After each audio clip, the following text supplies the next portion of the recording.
After long years of study and research, we find that what Babur observed was absolutely correct. The methodology was different. He perhaps knew from his own experiences. The other thing that needs to be emphasized upon is not only Babur, but his son Humayun, his grandson Akbar, and great-grandson Jahangir, all were avid lovers of nature. That actually manifested in three different ways, three different aspects. One of them was they were all very fond of shikar, which was a royal sport, and India abounded in wildlife at that point of time, and shikar was, after all, a kingly sport. So there were elaborate methods that were evolved and hunting grounds that was preserved, and specific animals and other things that were the royal imperial privilege.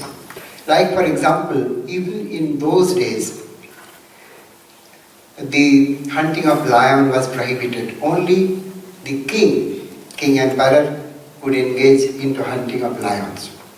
Similarly, there were other species, there were other animals that were recognized as rare and endangered even at that point of time, were also prohibited. Now Humayun, we have pictures of Humayun engaged in hunting, and similarly we have pictures of all the Mughal emperors and princes at some point of their life engaged in either chasing a wild ass or a black buck or a nilgai, or hunting big hunts like tiger and lion and even rhinoceros. The second area was they all had menagerie, miniature zoos, where rare and unusual animals were collected.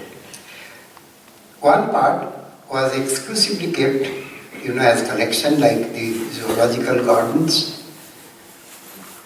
The second part was where they made experiments, breeding and training. And in that way, we have elaborate descriptions, especially made by Abul Fazl in the Ain-e-Akbari, that how the wildlife, like wild elephants, were tamed, how a cheetah, a wild cheetah, was tamed and used as an animal for shikar. And similarly, there were elaborate procedures adopted, trained staff there, and it was a vast establishment of the shikar khana and the menagerie that we find maintained by the Mughals. The third one was out of sheer love and curiosity that the Mughals preferred and encouraged arrival or importation of rare breeds of birds and animals. Now in this short presentation, I will try to show you some of the birds and animals that arrived at the Mughal court and painted by this very specialized painter called Ustad Mansoor. Now, we have evidence that Babur was aware about painters and paintings, but there is no evidence that Babur, during his very turbulent period, when he had to move from one place, hounded by his kinsmen, and ultimately found a kind of established position after coming to Hindustan, that he had perhaps no time to have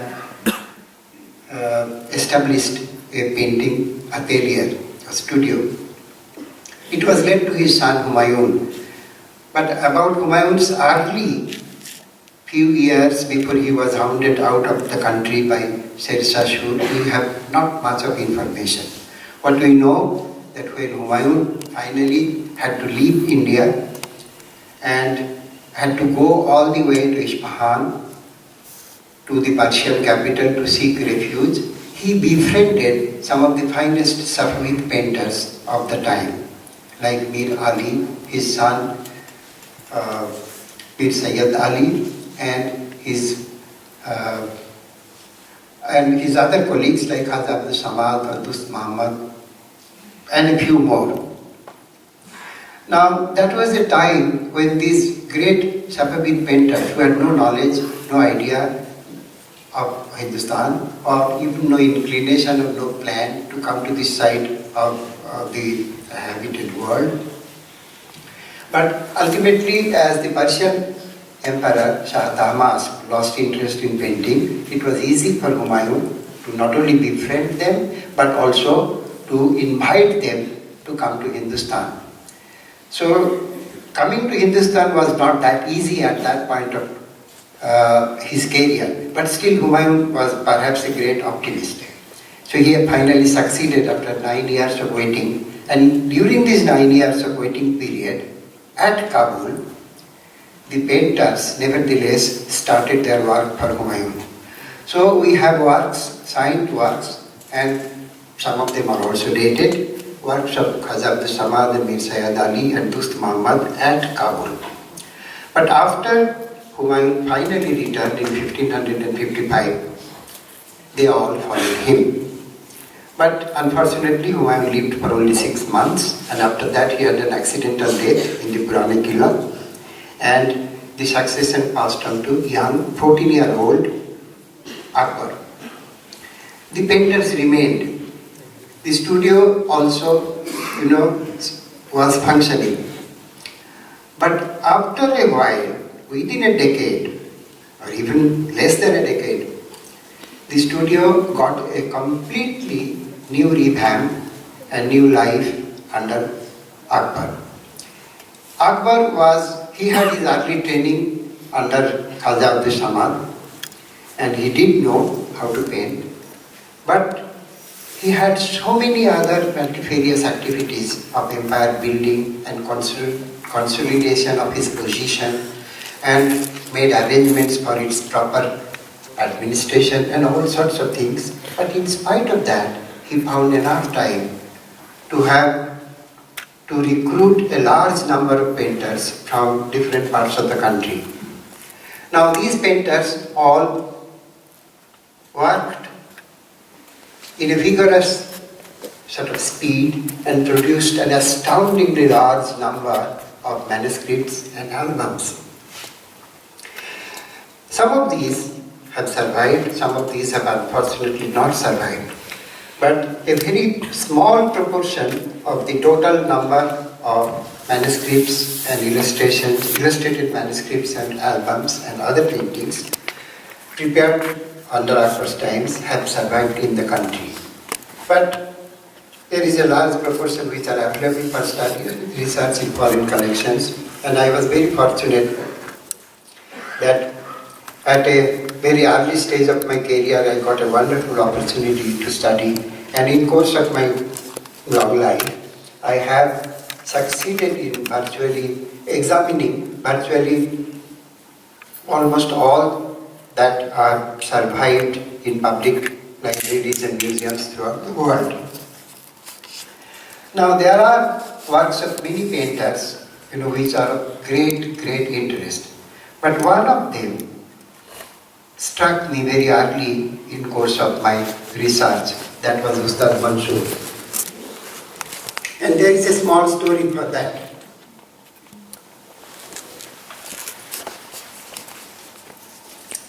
Professor Ashoke Mukherjee just mentioned about the art gallery on the upper floor of the Government Arts College, that where the origin of the art section of the Indian Museum was made during the time of the then principal of the art school, E.B. Havel.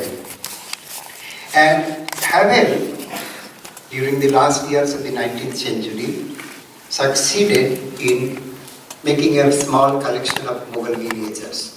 And that included 3 remarkable studies of birds. One of them was a turkey cock, the other one was a Siberian crane, and the third one was a Bengal florican. And in 1908, I think, if I'm 8, it was Rabindranath Tagore who was cajoled literally to take up the position of the vice principal, and Abanindranath dictated it, and Radishchandra noted it, that on the very first day of his joining the service of the art school, he was taken by habit to the art gallery. And these three natural history drawings, he was noted by Abanindranath. And he was absolutely,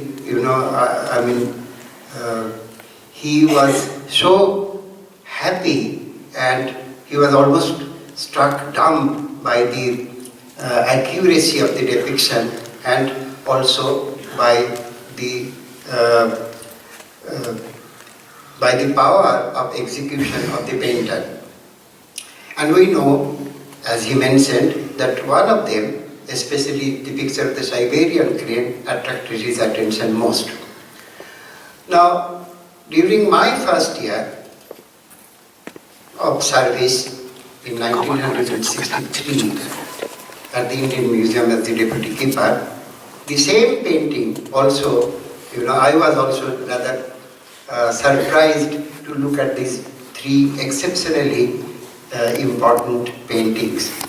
And at that point of time, of course, I was not aware of the story of Abanindranath's first encounter, which later on I came to know. But these three paintings were my favorites from the very first day. And after that, when I got an opportunity to study Mughal painting as a subject of my research, so I wrote a small section and ultimately became sort of glued to the oeuvre of this great painter, Ustad Mansoor. And I thought, I wrote a small section, and later on I thought that Mansoor deserves much better treatment.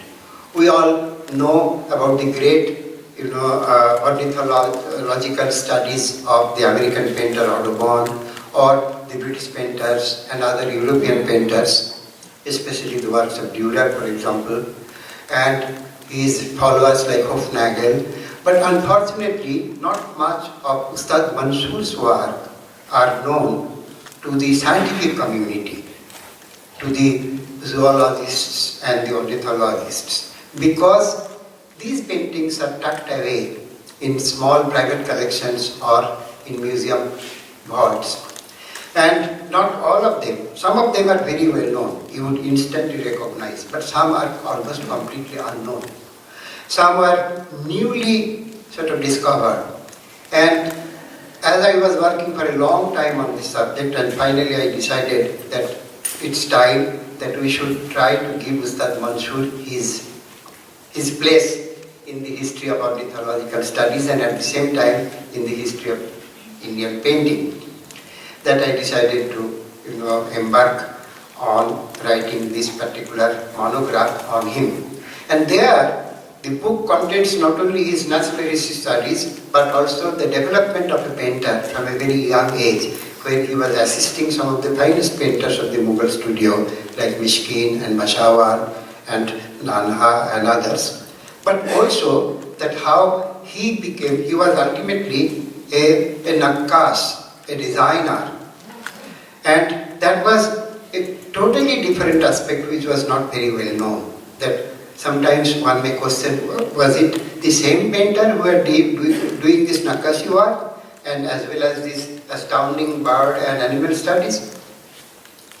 But never mind. So the book contains much more than the natural history drawings. But here I am confining my presentation on only some selected examples of Mansoor's work. So with this introduction, I would like to show you the visuals.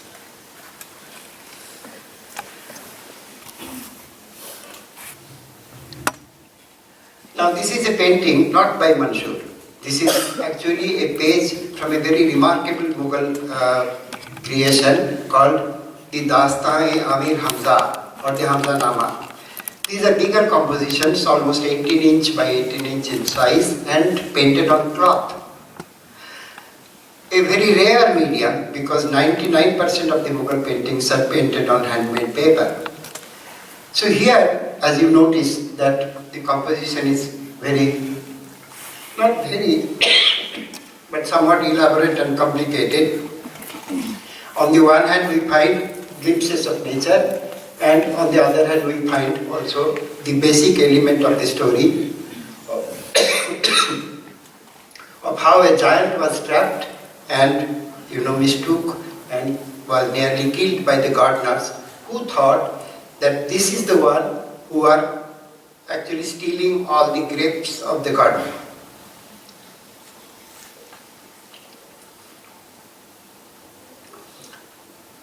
But I have selected this one only to show that even at this stage, during the 1560s and 70s, when the Hamzanama paintings were executed, that the Mughal painters paid enough attention to the world of nature.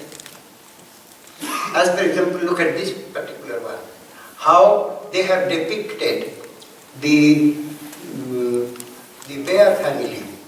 And later on, we find not only in this but also in other examples, and I will show you some, that when Mansur was perhaps not even born, he didn't even take up, had any chance to take up any job, the Mughals were already paying enough attention to the world of animals and birds.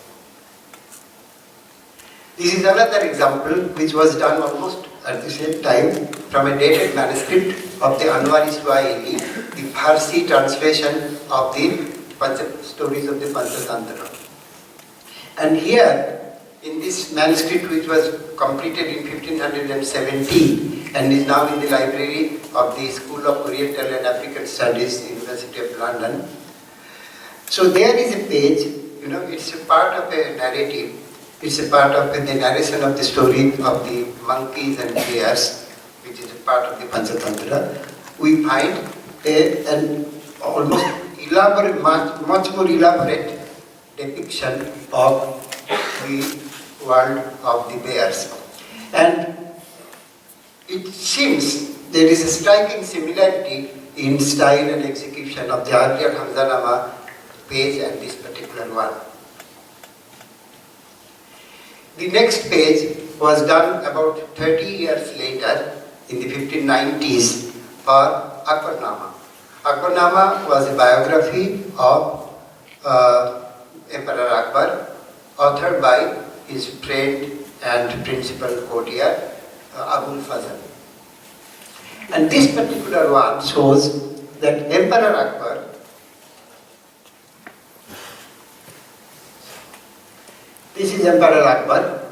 is actually personally taking part in trapping a cheetah. Cheetah was already an animal which was not very easily found. We find cheetahs in Persia and also in Afghanistan, so Babu mentions that. But there were cheetahs in the western part of the country, especially Haryana, Rajasthan and other places. And Akbar was very fond of cheetahs and hunting black buck with cheetah. But these cheetahs need to be trapped and trained properly. So this is the way the pits were dug and the cheetahs were carefully lifted from the pit and ultimately, we find. So, as I mentioned, that shikar was a very important part of their connection with nature.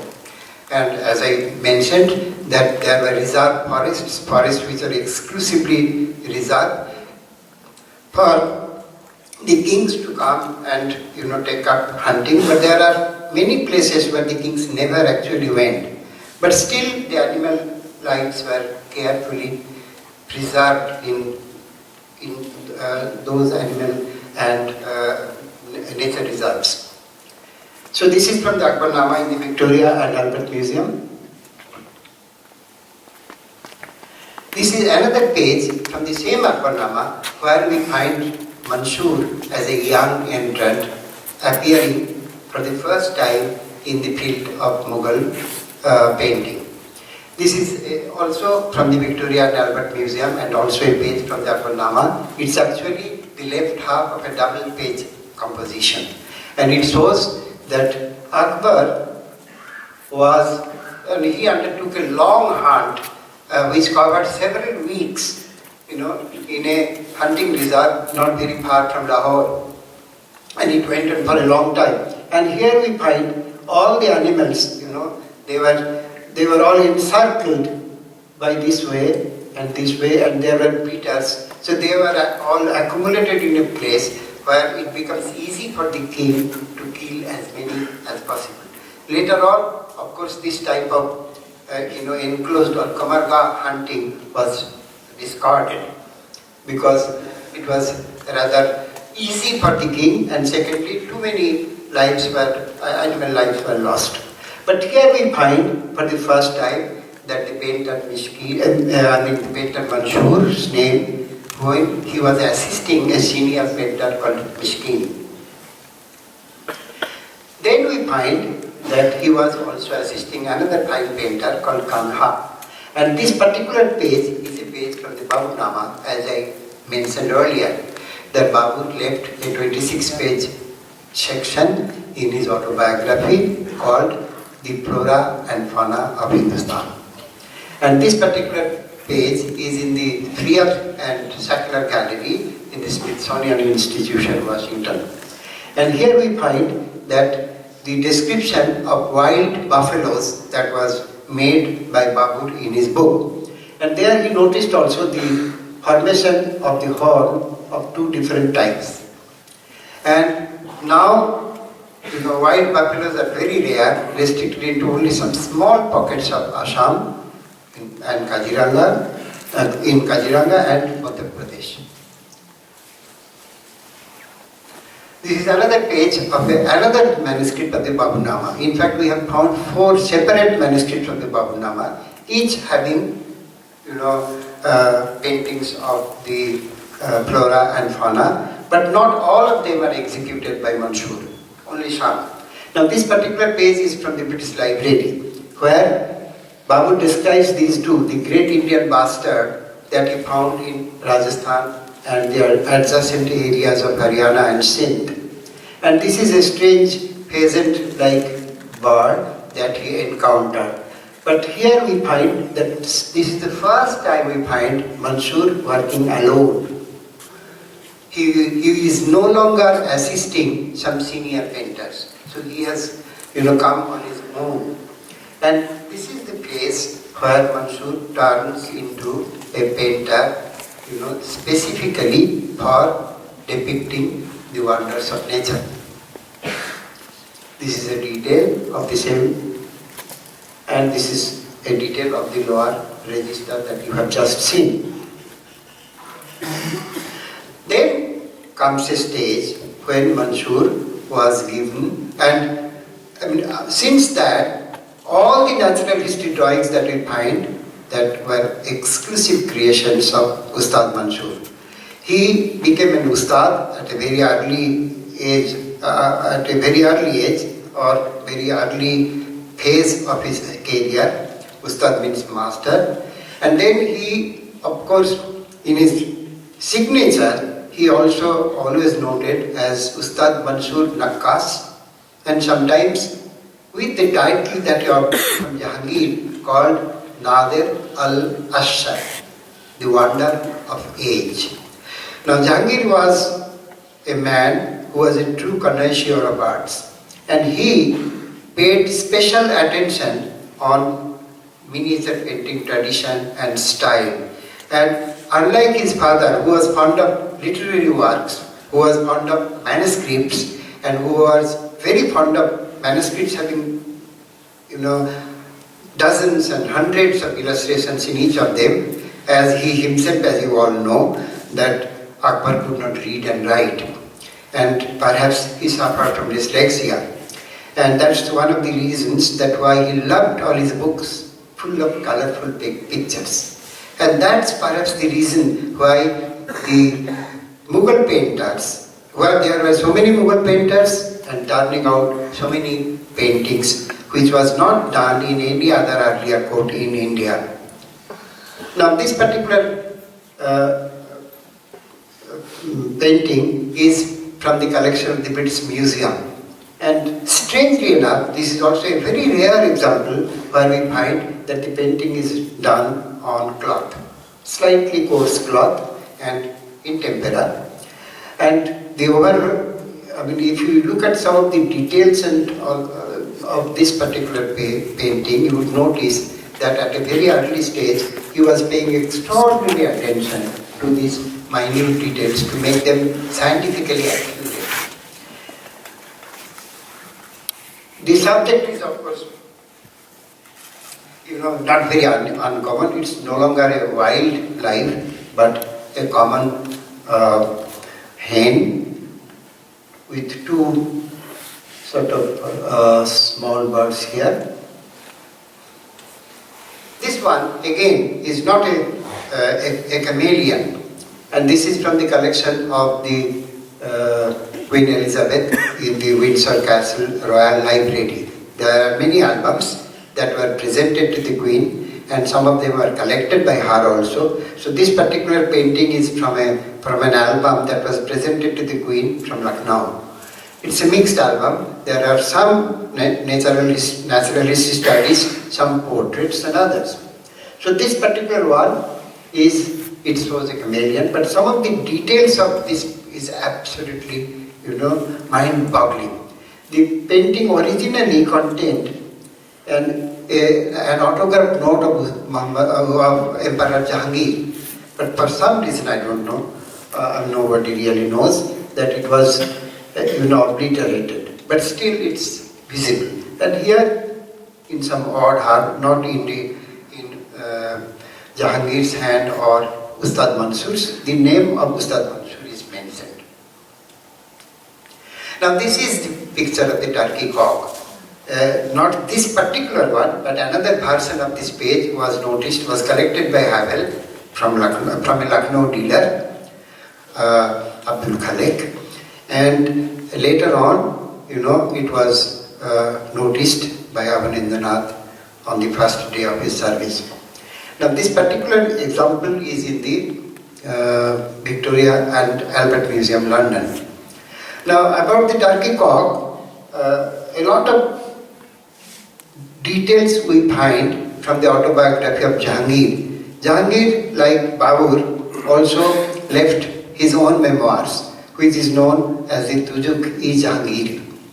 And in this study, he mentions about the arrival of the turkey cock along with 2 or 3 other birds and animals from Goa. Now he knew that the Portuguese are bringing in new things, new curios from Europe, and that included a wide range of objects, and he was interested in everything. He wanted European arash or woven cloth. He wanted jade stones. He wanted European musical instruments, and at the same time, animals and other details. So the turkey arrived from the New World to Europe only in the 16th century. I think 4th or 5th quarter of 16th century. But within a few years it became fairly common. And it came, 1570s. It came to the Mughal court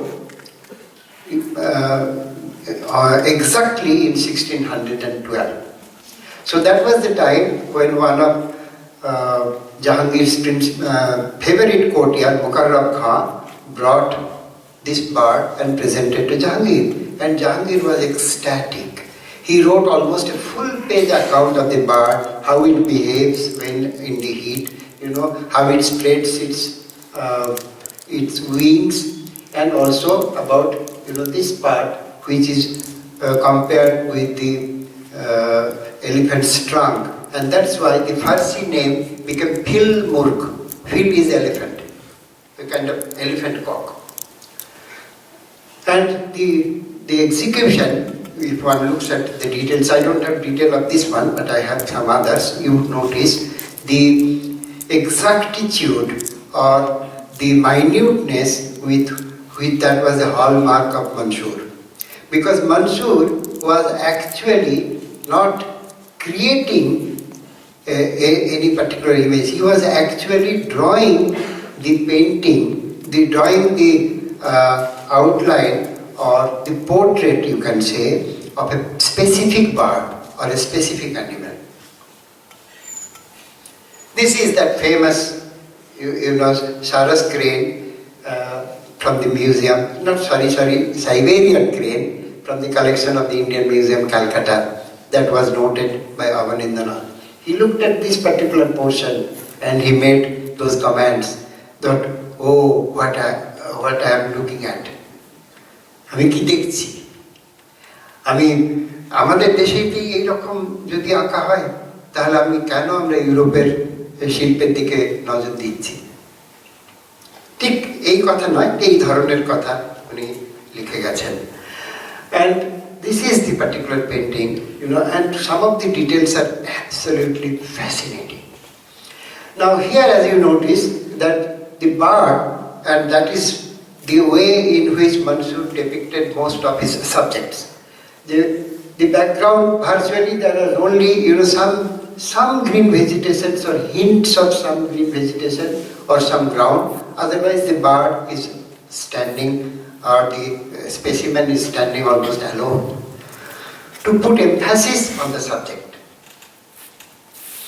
Now this particular one is from the Kevorkian album in the Metropolitan Museum of Art, New York. And this particular album contains many animal studies, including 4 signed works of Mansoor. And it's a very important one. And there we find the name of Mansoor not only on the margin, but also his signature that I will notice. I will show you one detail. And this shows a hill bird called brown dipper, and it's found only in Kashmir and some parts of the Himalayan region, where it just in very strong currents are there, and it dips and catches fish. There are some details where even a fish is shown. Perhaps you cannot see it there. I don't have that much of detail, but I have a detail of this bird, the mother bird, and this sibling. Now, this is and mind you, the entire picture is not very large. It's almost a quarter of in modern parlance, A4 size. But there, you notice with so many details that how accuracy and liveliness, these are the 2 key words that we can associate with Mansoor's study. Now this is a study of 2 different types of vulture. Now originally perhaps this particular, the king vulture, was painted, but later on there was a depiction of a Bengal vulture that were perhaps added at some point of time. But it bears a signature of Ustad Mansoor Nader al-Assar Jahangir Shahi, as he styled himself. That Ustad, his name was Mansoor, then the title given by Jahangir was Nader al-Assar, and then he loved to declare himself as a follower of Jahangir Shahi. And some of this particular study, we had an opportunity to look at the bird under microscope, and I will show you 2 details. Look at this. As you all know, that a vulture cannot be noticed so accurately, because it flies very high, and the nests are also on the top of large palm trees and other big trees. And then we noticed also in this part that he has used specks of gold color and other things to highlight the differentiation of the plumage. This is another detail of the other bird, the Bengal vulture.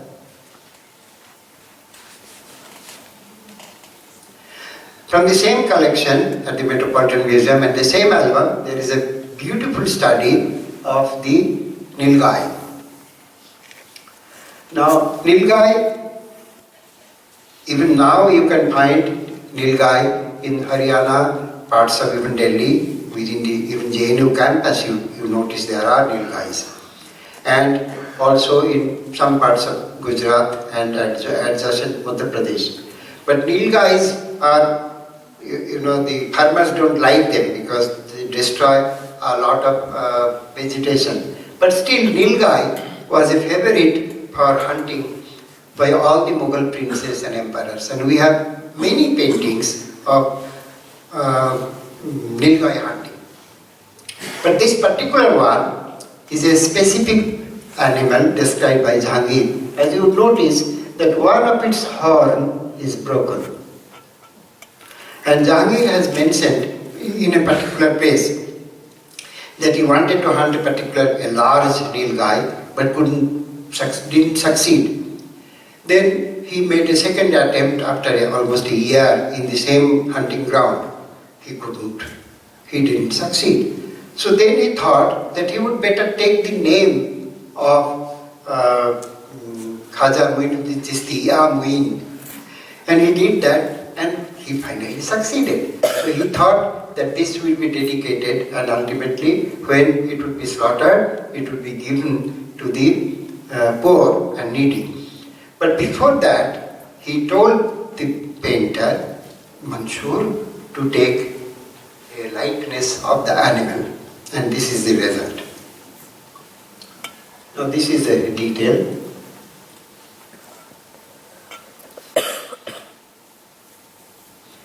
Now, this is the painting, the portrait rather, a study of the zebra, the Abyssinian zebra that was presented to Jahangir by one of his courtiers,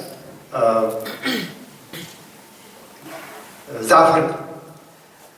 And then he wrote a long note here, this is in Jahangir's handwriting, that a wild donkey was perhaps presented.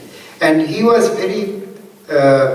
he couldn't believe, he was very hesitant to admit that it's a real animal. He thought that some people are trying to fool him by drawing these stripes on a donkey. And that's the reason. Then he admits in his autobiography that he became annoyed and he wanted his people to really scrub the skin of the animal to find out if these black stripes are indeed painted.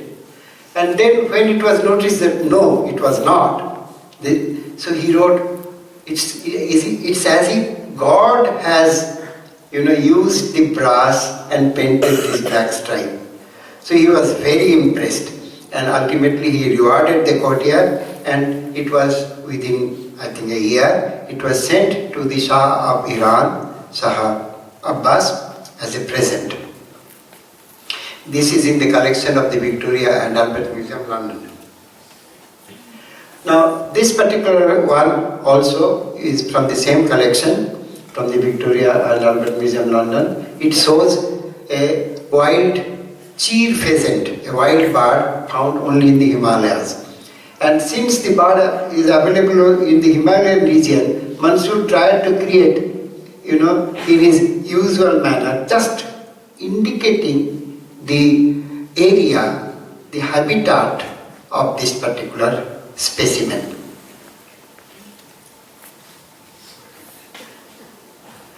Now, there is also a story that he thought that it's a wonder of nature, that this particular falcon that was presented to him by the Shah of Iran, Shah Abbas. Jahangir, a few years before that, in 13, sent one of his courtiers, Khan-e-Alam, to Persia. That he thought that he should impress, upon the Persian emperor about the magnificence and the richness of the Mughal court. So he sent an embassy with an entourage of almost 100 elephants and very rich sort of gifts that included many other things. But that also included a painter. The painter is named Bishan Das. So he thought that he should include the painter who can bring authentic likenesses of the Shah of Iran and some of the members of his family at the place. And amazingly, after almost 4 years, when Khan-e-Alam returned and along with Vishan Das, Jahangir was very impressed that the studies he has made of his brother, Baradaram, that were wonderful. But along with that, with the Mir Shikar, the chief falconer, the chief huntsman, the Shah sent a very rare type of Central Asian Barbary falcon. And the falcon is basically white with black spots on the wing. And this was not really seen in India, excepting maybe in some pockets of northwestern frontier province.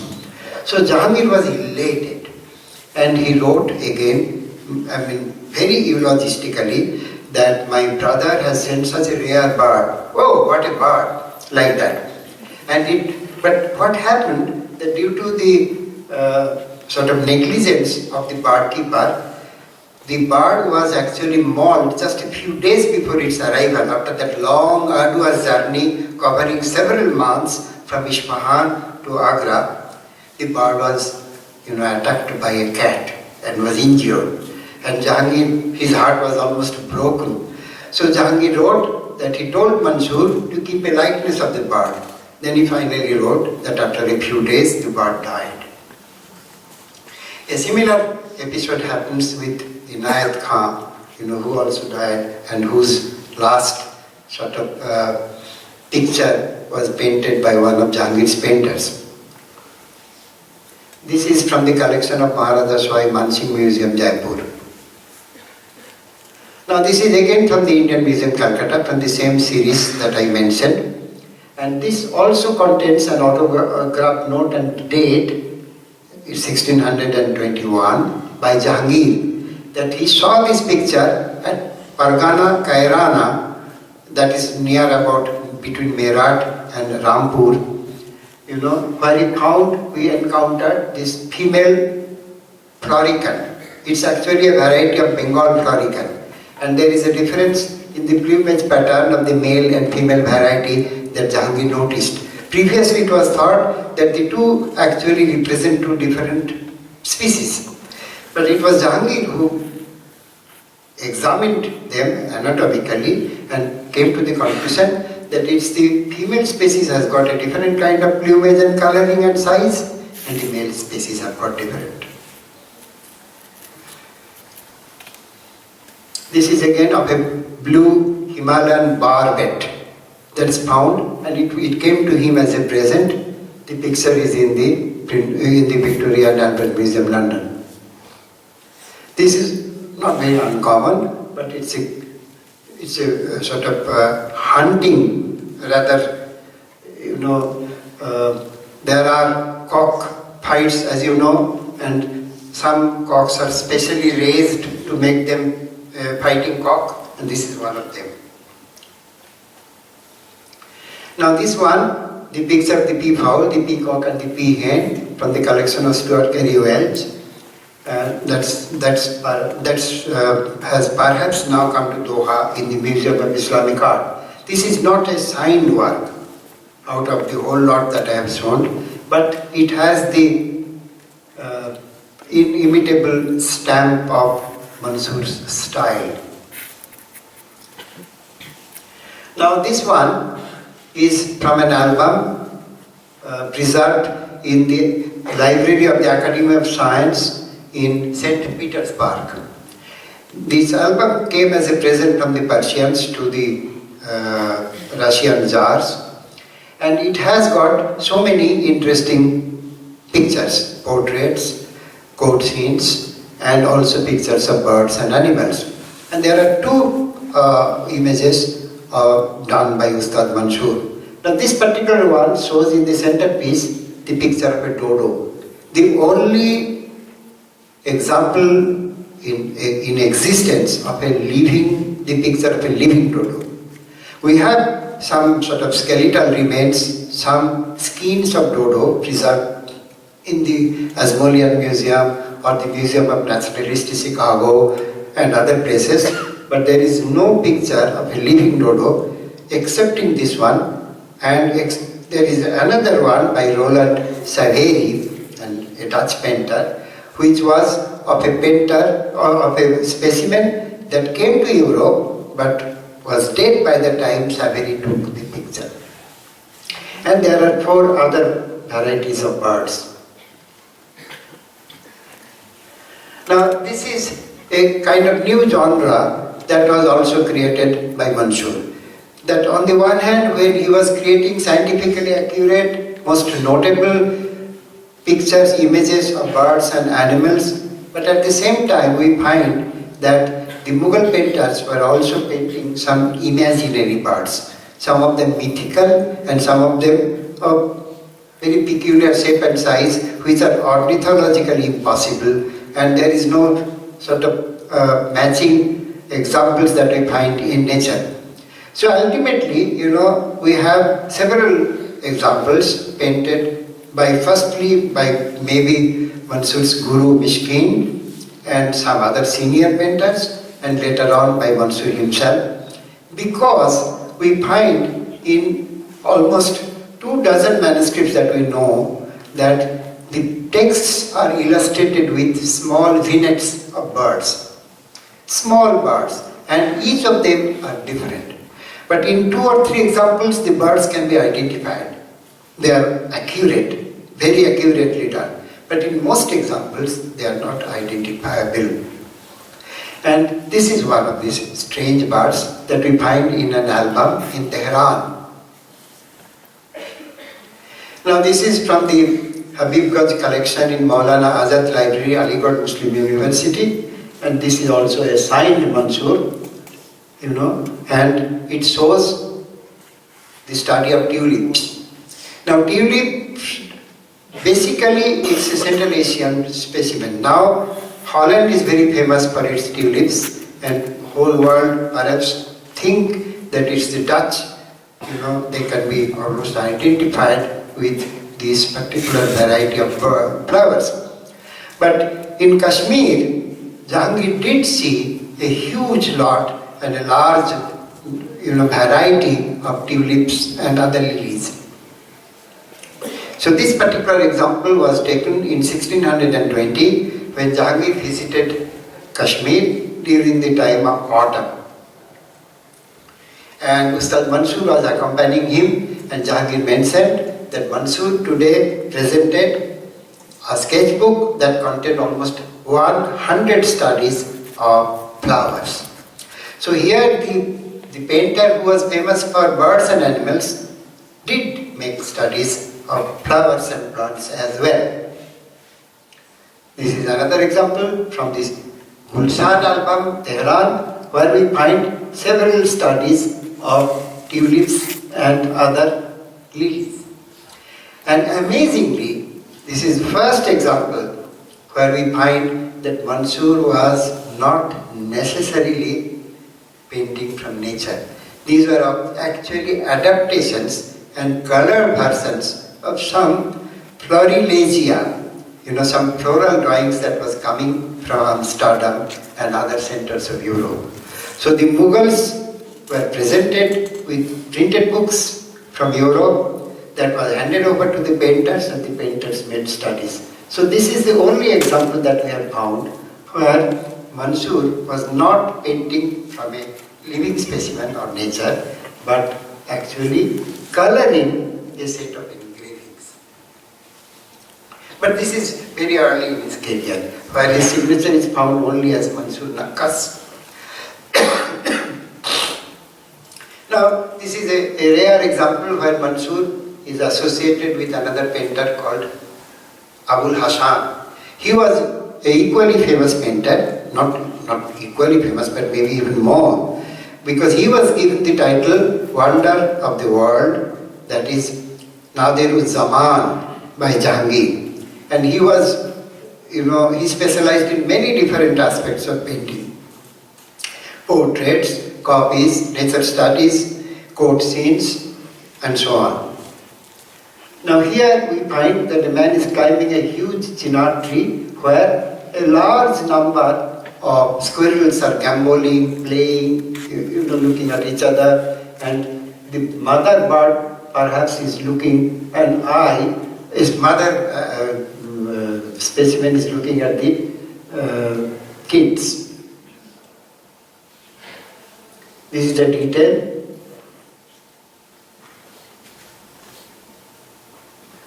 This is another page, another from the Kevorkian album in Metropolitan Museum. The earlier one is in the India Office section of the British Library. The squirrels in the Chanar tree one.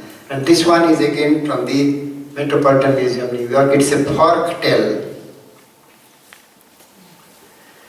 Now, so Mansoor was not alone. There were some other painters also who were rendering naturalistic subjects under Jahangir because the demand was too much and Mansoor perhaps couldn't cope with all that was expected.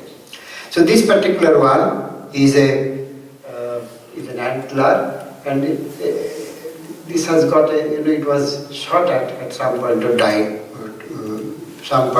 time, perhaps not exactly visible. Here you could see perhaps the trail of blood. And this is from the collection of the Harvard University Museum and done by either Mansoor or his colleague Nadir Zaman.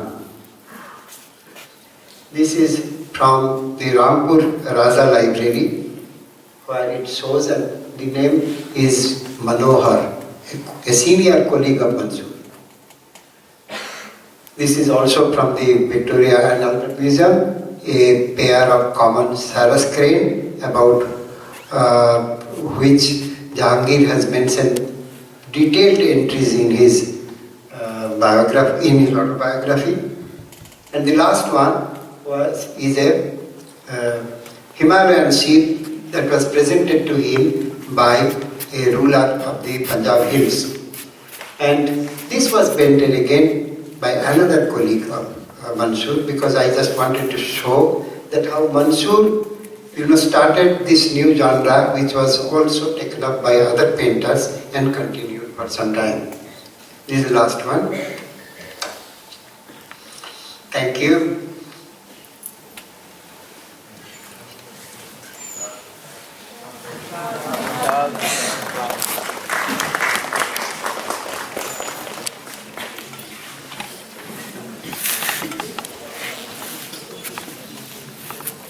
Thank you, Dr. Ashoke Das, and I'm sure that this has been an extremely exhilarating presentation. Following this, may now invite our respected Upajarya to deliver the chairperson's note.